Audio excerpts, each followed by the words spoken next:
few people have noticed from my profile that I am a Christian and that I am a member of a house church, and I've had a few people email me to ask me a bit about this and a bit about my faith. And really in this video that's what I want to share, is a little bit about my faith in God and also about how that affects my approach to ME.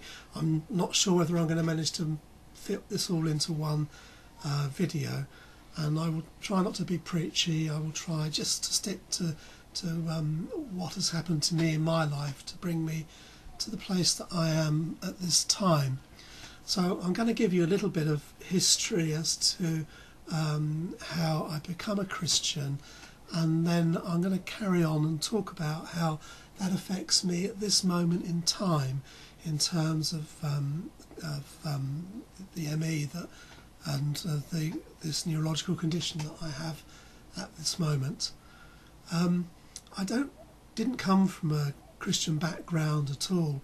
In fact, if anything, my parents were a little anti-religion, particularly my dad, and everything changed when I was about 18 years old in 1977, quite a long while ago now, and I met a young woman, and she did go to a church. She'd gone to church all of her life. I mean, in fact, now I'm actually married to this young woman, so she had quite an effect on my life in more than one ways.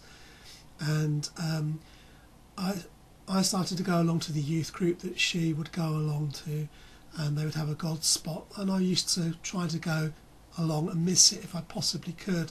About this time I was trying to feel sort of this emptiness and that was in my heart, and that sounds a bit cliched, but that's how I felt, empty and also lonely, and I trying to fill that with alcohol, and I was drinking quite heavily.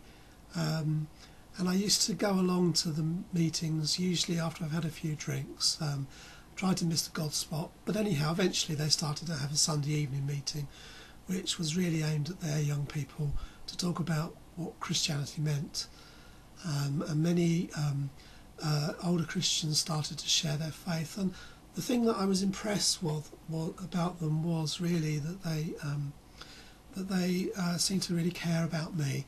And no one ever criticised the fact that I smoked in their home or that I had had a drink or anything else. No one ever showed any amount of criticism towards me. But anyhow, over a period of weeks, people shared about their faith in Jesus, and we got to the last meeting of this particular series, or at least it was intended to be the last meeting, and someone was sharing about how they had a relationship with God, and I'd always been quite lonely.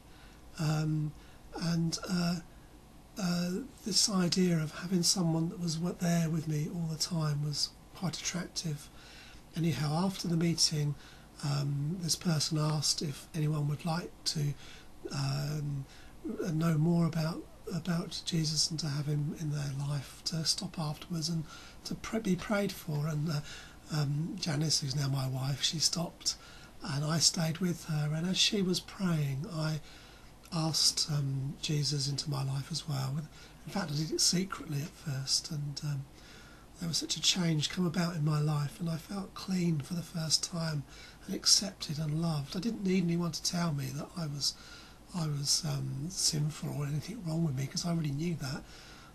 I knew the emptiness that was there. I just needed to know I was loved, and I really knew a sense of God's love for the very first time, in a way that is very, very difficult to explain. It was like floods of love, a flood of love filling my heart, and gradually my life started to change. Whereas I used to swear without thinking about it, suddenly that just seemed to stop. Other things I had to struggle with, but my life was never going to be the same. And I never really went along to the church meetings. I was a little bit apprehensive about them, all the old-fashioned songs and old ladies and all this, and it just put me off. But I used to go along regularly to the Sunday meetings in the evening, which were always held in a home, which were very informal. And to cut a long story short, I did eventually get involved in churchy things, but a few years ago decided that This really wasn't where it was at for me. I got fed up with all the church politics and things, and me and a group of others, we started just to meet informally in my home, and we meet on a Saturday evening, and we share a meal together, and we talk about what's going on in our lives and pray for one another, and share the scriptures with one another. And no one actually leads it as such, but we always hear something from the Lord as we're meeting together.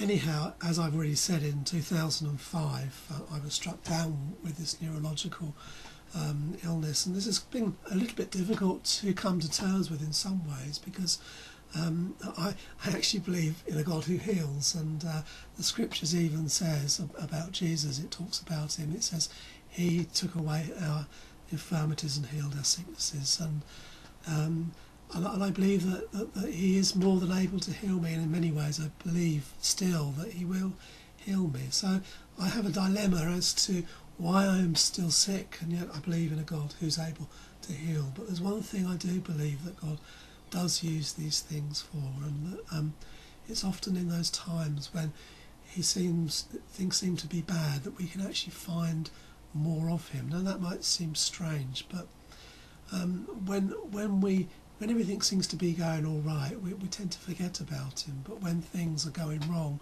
we tend to remember him. And I know that I couldn't go through this illness unless I knew that there was this God who completely loves me and accepts me as I am, there with me, upholding me.